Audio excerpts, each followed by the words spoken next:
Good evening. پرانے عہد نامہ میں سے خروج کی کتاب اور اس کا 25واں باب، The book of Exodus from the Old Testament and its 25th chapter۔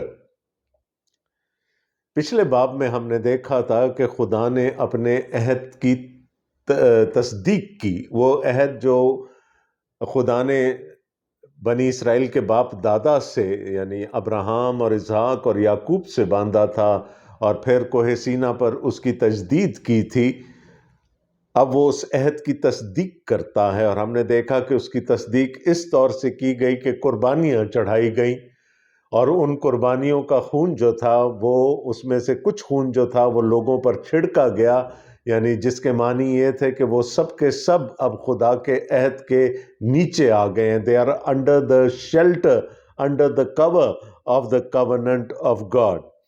اور پھر ہم نے دیکھا کہ خدا نے موسیٰ کو اپنے پاس پہاڑ پر بلا لیا۔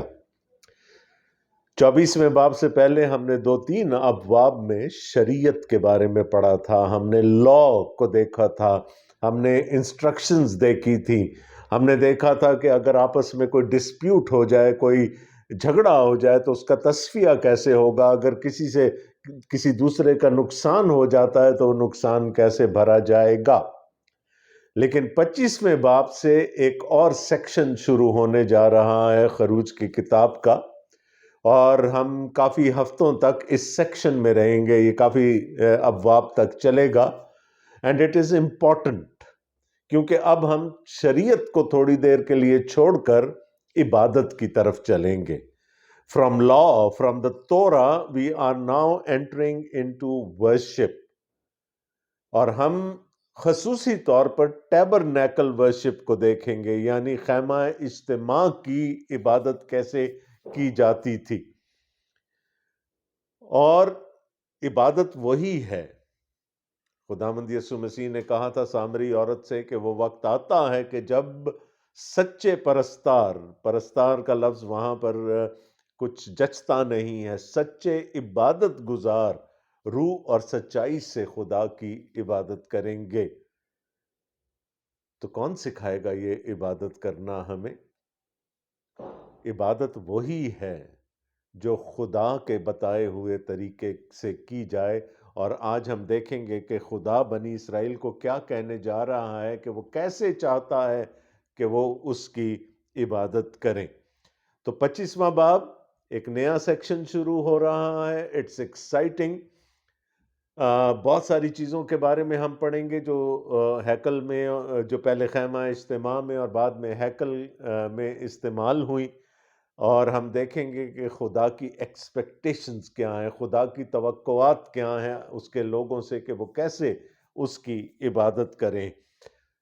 تو چلیے چلتے ہیں 25ویں باب کی پہلی آیت کی طرف۔ اور خداوند نے موسیٰ کو فرمایا، یاد رہے موسیٰ 40 دن 40 رات پہاڑ پر رہا اور خدا اسے ہم کلام ہے۔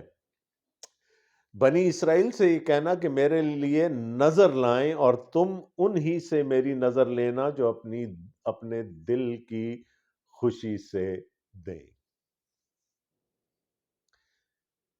خدا پرائمسی کس چیز کو دے رہا ہے؟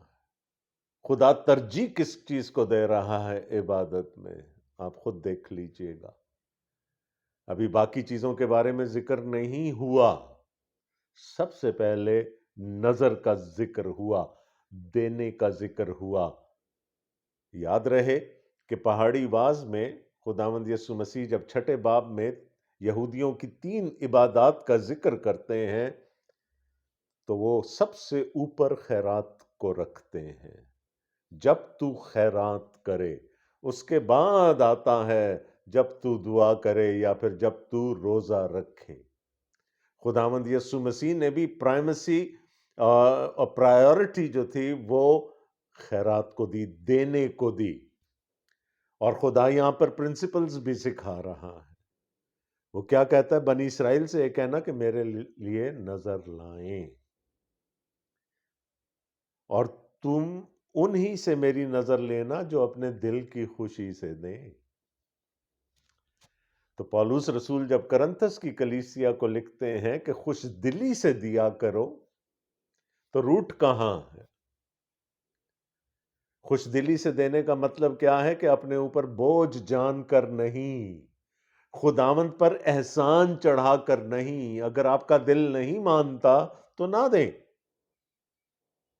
لیکن اگر آپ کا دل خوش ہوتا ہے خداوند کی حضور میں نظر لا کر، اس کے حضور میں کوئی ہدیہ گزران کر یا اس کے نام پر کسی کی مدد کر کے، تو آپ ضرور کریں۔ میں ہمیشہ یہ کہتا ہوں کہ خداوند کا کام کبھی رکتا نہیں ہے۔ اس ساری اب جو اس کے بعد کی جتنی بھی باتیں ہوں گی، ان سب کو ہم خیمہ اجتماع کے تناظر میں دیکھیں گے۔ خداوند کا کام کبھی رکتا نہیں ہے۔ جو آسمان سے من برسا سکتا ہے، وہ آسمان سے سونا اور چاندی بھی برسا سکتا ہے۔ زمین اگل سکتی ہے سونا اور چاندی، لیکن وہ کیوں لوگوں سے یہ توقع کر رہا ہے کہ وہ اس کام کے لیے اپنی نظریں لے کر آئیں؟ دیکھیں، خداوند کا کام کبھی رکتا نہیں ہے، لیکن اگر خداوند ہمیں یہ موقع دے رہا ہے کہ ہم اس کے کام میں تھوڑا سا حصہ ڈال لیں، تو میرا خیال ہے یہ ہمارے لیے بہت بڑی سعادت ہے۔ مسیح کی گواہی، انجیل کی بشارت کبھی رکے گی نہیں دنیا میں، نہ آج تک رکی ہے۔ ہم نہیں کریں گے، کچھ نہیں ہوگا، خدا کسی اور کو اٹھا کھڑا کرے گا، لیکن وہ جو ہمارے حصے کی برکت ہے، جو اس بشارت سے ہمارے لیے رکھی گئی ہے، پھر وہ بھی کسی اور کے پاس چلی جائے گی۔ تو خداوند کا کام رکتا نہیں ہے۔ وہ کہتا ہے دینا ہے، حکم ضرور دیا کہ نظریں لائیں، کہہ دینا ان سے، لیکن بوجھ کے ساتھ نہیں لائیں، شکل بسور کر نہ لائیں، منہ پر سلوٹیں، ماتھے پر سلوٹیں ڈال کر نہ لائیں۔ اگر دل مانتا ہے، خوش دلی کے ساتھ دل کی خوشی سے دیں۔ تو پرائمیسی کس چیز کو دے دی گئی عبادت میں، جو ہم سب سے آخر میں اٹھاتے ہیں ویسے ہدیہ، لیکن پرائمیسی کس چیز کی ہے عبادت میں؟ خدا کی نظر میں اس چھوٹے سے ہدیے کی جو میں اور آپ دیتے ہیں۔ That is worship۔ میں یہ نہیں کہہ رہا اٹس پارٹ آف ورشپ، میں کہہ رہا ہوں دیٹ از ورشپ۔ اور لکھا ہے، اور جن چیزوں کی نظر تم کو ان سے لینی ہے وہ یہ ہیں: سونا اور چاندی اور پیتل۔ اب یہ کوئی سستی چیزیں نہیں ہیں، آج کے زمانے میں تو بالکل بھی سستی نہیں رہی، لیکن اس زمانے میں بھی یہ سستی نہیں تھی، یہ قیمتی چیزیں ہیں۔ اگرچہ کہ وہ اپنے پڑوسیوں سے، مصریوں سے یہ ساری چیزیں اکٹھی کر کے لے آئے تھے، تو بھی اب وہ ان کی ملکیت تھی۔ تو پنچ تو ضرور ہوا ہوگا کسی نہ کسی کو کہ خدا اب ہم سے سونا مانگ رہا ہے، چاندی مانگ رہا ہے، پیتل مانگ رہا ہے۔ بٹ یاد رکھیں کہ یہ سب کچھ ان کو دیا بھی تو خدا نے تھا۔ کس نے مصریوں کے دل کو نرم کیا کہ وہ اپنے گھر کھول دیں، اپنے سٹور رومز کھول دیں اور ان کو وہ سب کچھ دے دیں جس کی وہ ڈیمانڈ کر رہے تھے؟ خدا کا مہیا کیا ہوا تھا، اور خدا ان سے مانگ رہا ہے قیمتی چیزیں۔ تو دوسری بات دینے کے بارے میں یہاں ہم کیا سیکھتے ہیں کہ we have to give whatever is dear to us, whatever may be expensive۔ وہ ساری چیزیں، ان ساری چیزوں کی توقع خدا ہم سے کرتا ہے۔ اور آسمانی اور ارغوانی اور سرخ رنگ کا کپڑا اور باریک کتان اور بکری کا پشم۔ اب یہاں کیا کیا آ گیا؟ کپڑا اس خداوند یسوع مسیح کے زمانے میں بڑا مہنگا بکتا تھا، اور اس سے پہلے ہم 1500 سال پہلے کی بات کر رہے ہیں، موسیٰ کے زمانے کی بات کر رہے ہیں، تو وہاں تو کپڑا، اگرچہ کہ ایجپٹ میں رہتے تھے، وہ آج بھی کاٹن کی وجہ سے مشہور ہے، تو بھی کپڑا بننا اس زمانے میں بڑا مشکل کام ہوتا تھا، اور وہ بڑا مہنگا بکا کرتا تھا، اور خدا ڈیمانڈ کر رہا ہے اسپیسیفک کپڑے کی۔ ایک تو وہ آسمانی رنگ کا ہو، پھر ارغوانی رنگ کا ہو، پھر سرخ رنگ کا ہو، اور باریک کتان، یہ تو سب سے مہنگا ہوتا تھا یہ کپڑا اس زمانے میں، اور بکری کا پشم یعنی اون، اون بھی چاہیے ہوگی، اور مینڈوں کی سرخ رنگی ہوئی کھالیں، اور تخس کی کھالیں، اور کیکر کی لکڑی۔ تو خدا نے یہ اسپیسیفائی کر دیا کہ مجھے کیا چاہیے۔ اب ہمیشہ خدا کو ان چیزوں کی ضرورت نہیں ہوگی، لیکن وہ ان سے یہ ساری چیزیں ڈیمانڈ کر رہا ہے۔ یاد رکھیں کہ خدا خود سے یہ سب کچھ مہیا کر سکتا تھا، اور چراغ کے لیے تیل، اور مسح کرنے کے تیل کے لیے، اور خوشبودار بخور کے لیے مسالے، اور سنگ سلیمانی، اور افود، اور سینہ بند میں جڑنے کے نگینے۔ یعنی he is now demanding, he is asking them to bring all these things to him۔ قیمتی پتھر، خدا یہاں پر ان کا ذکر کر رہا ہے، بخور، پرفیوم مہنگا ہے، اس کا ذکر یہاں پر ہو رہا ہے۔ اور پھر وہ کہتا ہے، اور وہ میرے لیے ایک مقدس بنائیں تاکہ میں ان کے درمیان سکونت کروں۔ شاید آپ نے پہلے بھی میرے منہ سے یہ سن لیا ہو کہ یہ تو خدا نے بڑی عجیب سی فرمائش کر دی۔ ہاں ٹھیک ہے، ساری چیزیں تو اس نے مانگ لی کہ سونا بھی لے آؤ، چاندی بھی لے آؤ، پیتل بھی لے آؤ، ڈفرنٹ کلرز کے کپڑے بھی لے آؤ، کتان بھی لے آؤ، اون بھی لے آؤ، جانوروں کی کھالیں بھی لے آؤ، یہ سب کچھ تو لاؤ، لیکن پھر وہ کیا کہتا ہے کہ میرے لیے ایک سینکچوری بنا دو، مقدس بناؤ۔ کیوں؟ اس لیے کہ میں اپنے لوگوں کے درمیان رہنا چاہتا ہوں۔ Now, how can a holy God live among unholy people؟ سوال یہ پیدا ہوتا ہے۔ یہ تو سیدھا سیدھا موت کا فارمولہ ہے کہ کوئی ناپاک انسان، کوئی گناہگار انسان اگر پاک خدا کی حضوری میں جائے گا، وہ اتنا پاک ہے کہ وہ انسان زندہ نہیں رہ سکتا۔ آگے چل کے موسیٰ کے ساتھ خدا کا مکالمہ بھی ہم پڑھیں گے، لیکن یہاں پر کیا ہے؟ وہ کہہ رہا ہے میں سکونت کروں گا۔ اب یہ بڑی عجیب سی بات لگتی ہے، شاید تھوڑی دیر کے لیے موسیٰ بھی ٹھٹک گیا ہوگا، اگرچہ کہ اس کو ایکسیس حاصل تھی خدا تک، لیکن وہ بھی ٹھٹک گیا ہوگا۔ اور پھر وہ کہتا ہے کہ یہ مسکن تم نے نہیں بنانا، اور مسکن اور اس کے سارے سامان کا جو نمونہ میں تجھے دکھاؤں، ٹھیک اسی کے مطابق تم اسے بنانا۔ He said, it's going to be my house. I have to reside there.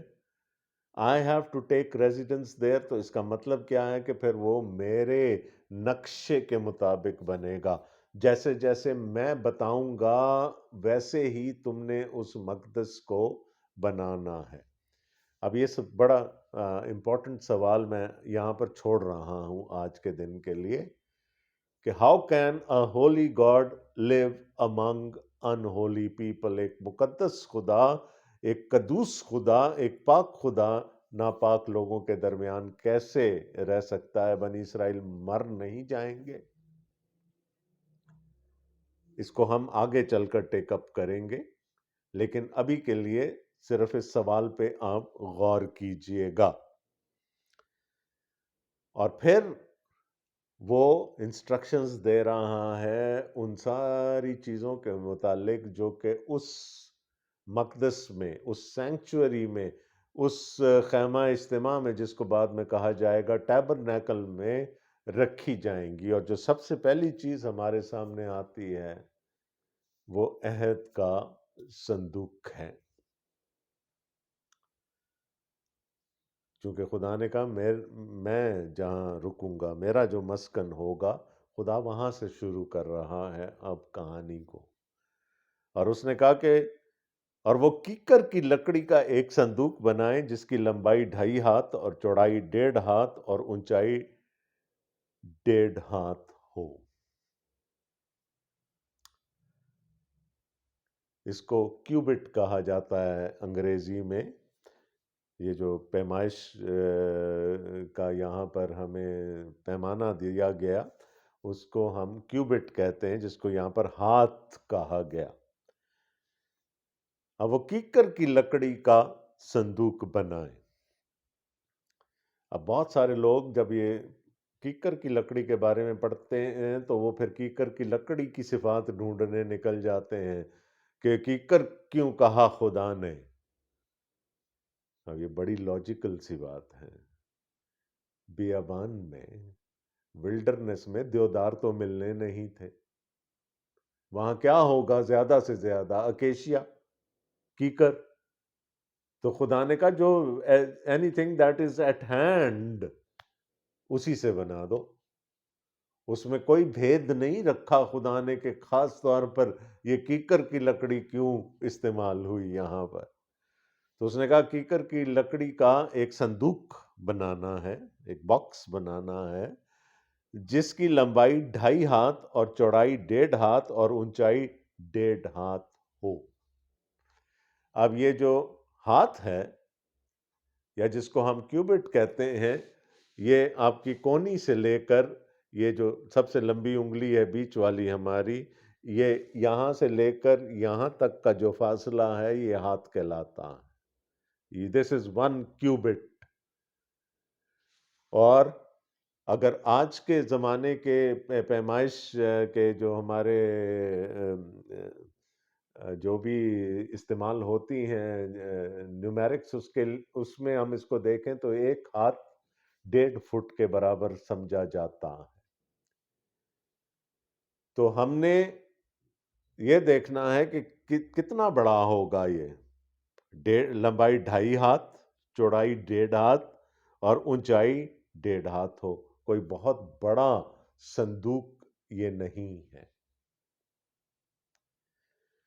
تو ہمیں اس کو یعنی پیمائش کے لحاظ سے یہ بہت بڑا نہیں ہے، اور خدا نے بتا دیا کہ اس کو کیکر کی لکڑی کا بنایا جائے۔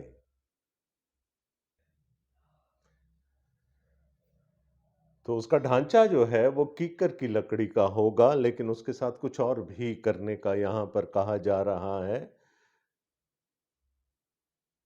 اور تو اس کے اندر اور باہر خالص سونا منڈنا اور اس کے اوپر گردا گرد ایک زریں تاج بنانا۔ اب کیا کہا جا رہا ہے یہاں پر کہ اس کا جو ڈھانچہ ہے وہ تو کیکر کی لکڑی کا ہوگا، لیکن اس کے اوپر خالص سونا منڈنا ہے۔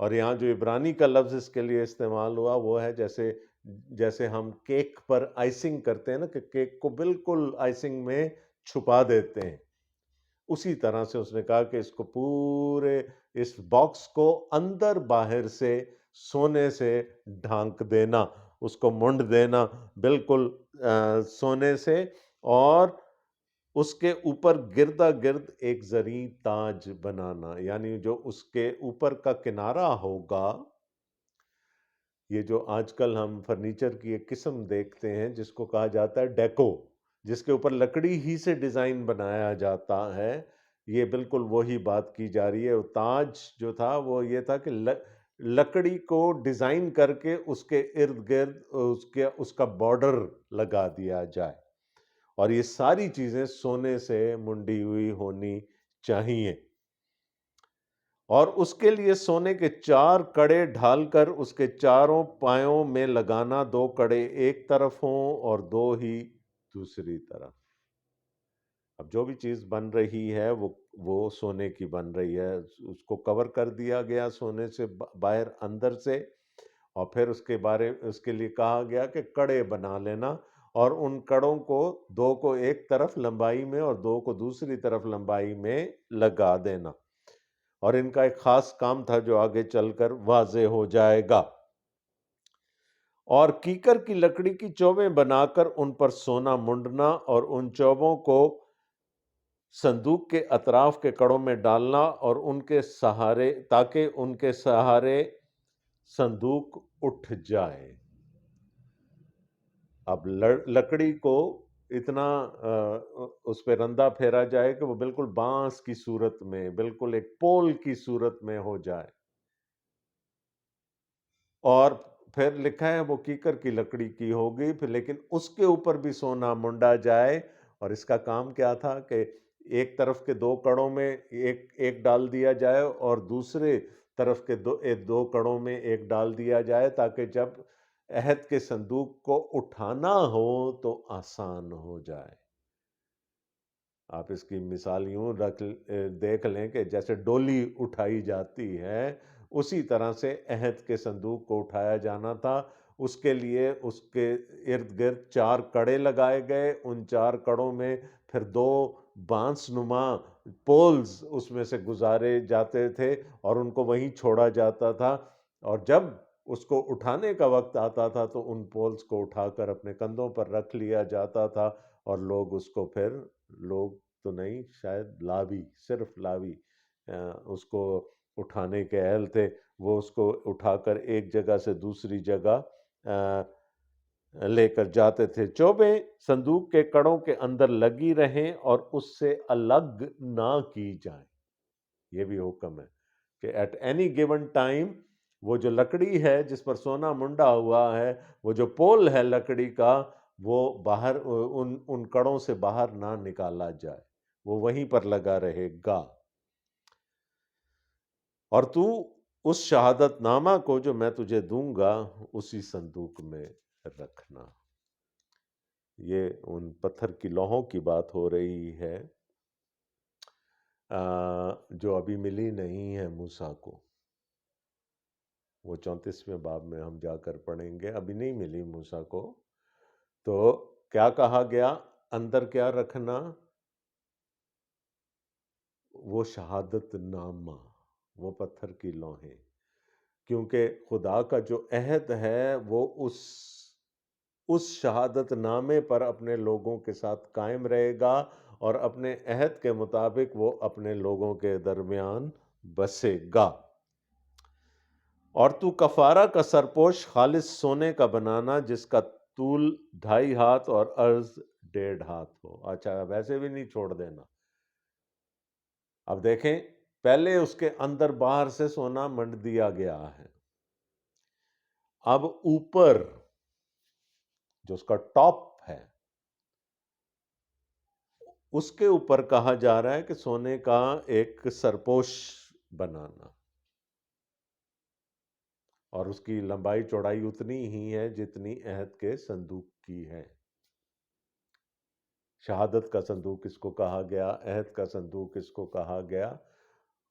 اور وہاں تو یہ تھا کہ پگھلا ہوا سونا کیکر کی لکڑی پر ڈالنا تھا تاکہ وہ اس کے ساتھ ساتھ وہ بالکل کور ہو جائے، لیکن یہاں پر کیا کہا گیا کہ سرپوش کیسے بنایا جائے گا؟ اس سرپوش کو خالص سونے سے پگھلا کر نہیں، اس کو خالص سونے کی پلیٹ لے کے اس کو اس کے ڈائمنشنز کے مطابق اس کو ٹھوک بجا کے اس کو ٹھیک کر کے اس کو ایسے بچھانا ہے جیسے میز کے اوپر میز پوش یا سرپوش بچھایا جاتا۔ تو سونا منڈا ہوا بھی ہے، اس کے اوپر سرپوش آ گیا۔ اور جو عبرانی کا لفظ سرپوش کے لیے استعمال کیا اس کا مطلب کفارہ نکلتا ہے، اس لیے یہاں لکھا اور تو کفارہ کا سرپوش، کیونکہ بعد میں جب ہارون جانوروں کا خون لے کر یوم کفارہ پر اندر جائے گا تو اسی سرپوش پر وہ خون چھڑکا جاتا تھا شہادت کے طور پر۔ ایک شہادت تو اندر پڑی ہوئی ہے نا، ایک شہادت نامہ اندر پڑا ہوا ہے، دوسرا وہ خون جو بکروں اور بیلوں کا ہوتا تھا وہ اس سرپوش پر چھڑکا جاتا تھا اس عہد کی یادداشت کے لیے جو خدا نے اپنے لوگوں سے باندھا تھا۔ اور سونے کے 2 کروبی سرپوش کے دونوں سروں پر گھڑ کر بنانا۔ یہ نہیں ہے کہ جی ان کو بٹس اینڈ پیسز میں بنا کر ملا لینا، نو، دے ہیڈ ٹو بی اسکلپٹڈ. جیسے جیسے مجسمہ گر ہوتا ہے نا، وہ پتھر کو کھود کر اس مجسمہ بناتا ہے، اسی طرح سے سونے کا بڑا پیس لے کر اس کے بیچ میں سے وہ کروبی ڈھالے جانے تھے، ان کے اوپر سے ایکسس سونا اتارا جانا تھا اور ان کو کروبیوں کی شکل دی جانی تھی. کروبی فرشتے، اور 2 فرشتوں کو کے بنانے کا حکم ہے، اور سونے کے 2 کروبی سرپوش کے دونوں سروں پر گھڑ کر بنانا، ایک کروبی کو ایک سرے پر اور دوسرے کروبی کو دوسرے سرے پر لگانا، اور تم سرپوش کو اور دونوں سروں کو کے کروبیوں کو ایک ہی ٹکڑے سے بنانا. اب یہ بھی دیکھ لیں کتنا مشکل کام ہوگا کہ سونے کا اتنا بڑا ٹکڑا پہلے بنایا جائے کہ اس میں سے سرپوش بھی نکل آئے بغیر توڑے ہوئے، اور وہ کروبی بھی بن جائیں ایک ہی پیس میں. اب انسانی عقل میں شاید آج ہم اتنی ترقی کر چکے ہیں ٹیکنالوجی میں، شاید آج بھی کسی کاریگر کو کہا جائے نا کہ ایسے بنانا ہے تو وہ شاید نہ بنا سکے. لیکن یہ کیسے بنا، اس کا جواب ہمیں آگے چل کر مل جائے گا. صرف اس سوال کو بھی اپنے ذہن میں رکھیے گا. اور وہ کروبی اس طرح اوپر کو اپنے پر پھیلائے ہوئے ہوں کہ سرپوش کو اپنے پروں سے ڈھانک لیں، اور ان کے منہ آمنے سامنے سرپوش کی طرف ہوں. اب ان کو ہونا تو دونوں کونوں پر تھا، دونوں سروں پر تھا. یعنی لمبائی میں اگر ہم دیکھیں اس کو تو نیچے سرپوش ہے، اس کے اوپر وہ 2 کروبی ہیں، اور ان کے پر بیچ میں آپس میں آ کر ملتے تھے، اور وہ سرپوش کے ان کے سر جھکے ہوئے ہوتے تھے، وہ سرپوش کی طرف دیکھ رہے ہوتے تھے. اور میں نے آپ کو کہا کہ وہ سرپوش بہت امپورٹنٹ ہے، کیونکہ عبرانیوں کا مصنف اس کو مرسی سیٹ آف گاڈ کہتا ہے، کفارہ گاہ کہتا ہے، کیونکہ وہاں پر جانوروں کا خون چھڑکا جاتا تھا جس کے وسیلے سے بنی اسرائیل کے گناہ معاف کیے جاتے تھے. اور وہ خدا کا مقام تھا. خدا نے کہا میں وہاں رہوں گا. I will be on that mercy seat، اس کفارہ گاہ پر میں سکونت کروں گا. اب یہ بڑی عجیب سی بات لگتی ہے، کیونکہ ہمارا ایمان تو یہ ہے کہ خدا ہمہ جہاں ہے، He is omnipresent، وہ تو ہر جگہ موجود ہے. پھر وہ اپنے آپ کو کیوں ریسٹرکٹ کر رہا ہے اس چھوٹے سے اس صندوق تک، اپنے آپ کو کیسے محدود کر رہا ہے؟ تو چونکہ وہ ہمہ جہاں ہے، وہ قادر مطلق بھی ہے، وہ کچھ بھی کر سکتا ہے.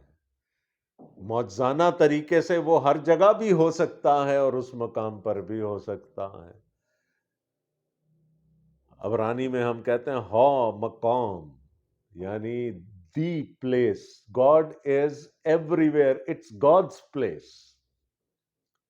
لیکن خدا نے اپنے فیصلے کے مطابق، اپنی حکمت کے مطابق وہاں پر رہنا منظور کیا، اگرچہ کہ وہ ہمہ جا بھی ہے. یہ نہیں ہوا کہ جب خدا اس کفارہ گاہ پر ہوتا تھا تو وہ دوسری جگہ نہیں ہوتا تھا، وہ پھر بھی وہاں ہوتا تھا.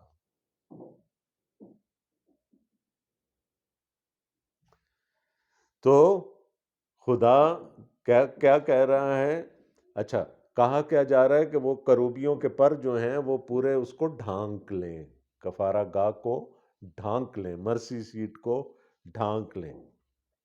اب جہاں خدا ہوگا وہاں فرشتوں کا وجود تو ہونا ہے، چاہے یہاں پر سونے کے ڈھالے ہوئے فرشتے موجود ہیں. اور تو اس سرپوش کے اس صندوق کے اوپر لگانا، اور وہ عہد نامہ جو میں تجھے دوں گا اسے اس صندوق کے اندر رکھنا. تو ایک شہادت تو اس صندوق کے اندر ہے، کیونکہ وہ خدا کی طرف سے دی ہوئی شریعت ہے، وہ اس کے اندر رکھی جائے گی اور ہمیشہ کے لیے رکھی جائے گی۔ اور دوسری شہادت، جب جب سردار کاہن آ کر اس کفارہ گاہ پر خون چھڑکے گا، یہ خدا کے ساتھ اس عہد کی تجدید ہوگی، یہ تصدیق ہوگی اس عہد کی، اور شہادت ہوگی، اس لیے اس کو شہادت کا صندوق بھی کہا گیا۔ وہاں میں تجھ سے ملا کروں گا۔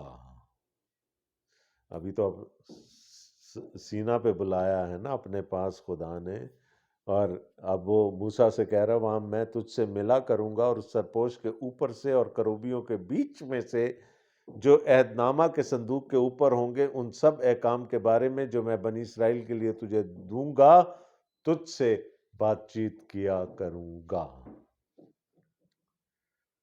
تو خداوند نے کہا میں اپنا مقام بدل رہا ہوں، سینا سے میں وہاں چلا جاؤں گا جب یہ میرا مسکن بن جائے گا، اور وہاں پر کہاں سے بات کروں گا تجھ سے؟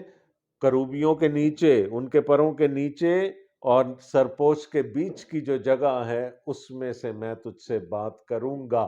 اب ایک لامحدود خدا کا اپنے آپ کو اس چھوٹے سے جگہ میں محدود کر دینا، کیا یہ معجزہ نہیں ہے؟ لیکن جب وہ وہاں ہے تو اس کا یہ مطلب نہیں ہے کہ وہ آسمانوں میں نہیں ہے، یا وہ کہیں اور نہیں ہے، اس کائنات میں کہیں اور نہیں ہے، وہ وہاں بھی ہے اور یہاں بھی ہے۔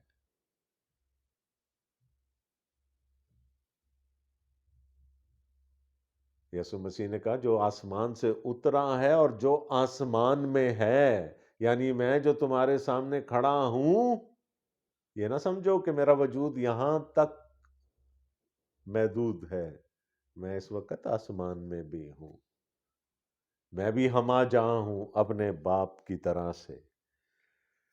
تو خدا نے ورشپ کے کچھ اصول طے کر دیے۔ سب سے پہلے نظریں، خوش دلی سے، ایکسپینسو، جہاں تھوڑی سی تکلیف بھی ہو دیتے ہو۔ اور پھر خدا نے کہا جہاں ورشپ ہوگی اور میرے بتائے ہوئے طریقے سے ورشپ ہوگی، پلیز میرے اس لفظ ورشپ کو صرف گانا بجانا نہ لیجئے گا، یہ آج کل ہمارے ہاں بہت مروجہ ہے کہ ورشپ کو صرف گانے بجانے کی حد تک محدود کر دیا گیا۔ ورشپ کا مطلب ہے عبادت، اور میں نے کہا عبادت شروع ہوتی ہے دینے سے۔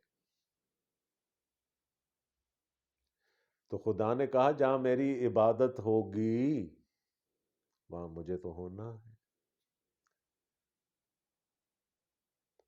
تو پہلی چیز اس نے کیا بتائی؟ میرے لیے سینکچوری بنا دو بھائی، میرے لیے ایک مسکن بنا دو، کیونکہ جب میرے لوگ میری عبادت کریں گے اور روح اور سچائی سے میری عبادت کریں گے اور اس بتائے ہوئے طریقے سے میری عبادت کریں گے، تو یہ لازم ہے کہ میں ان کے درمیان ہوں۔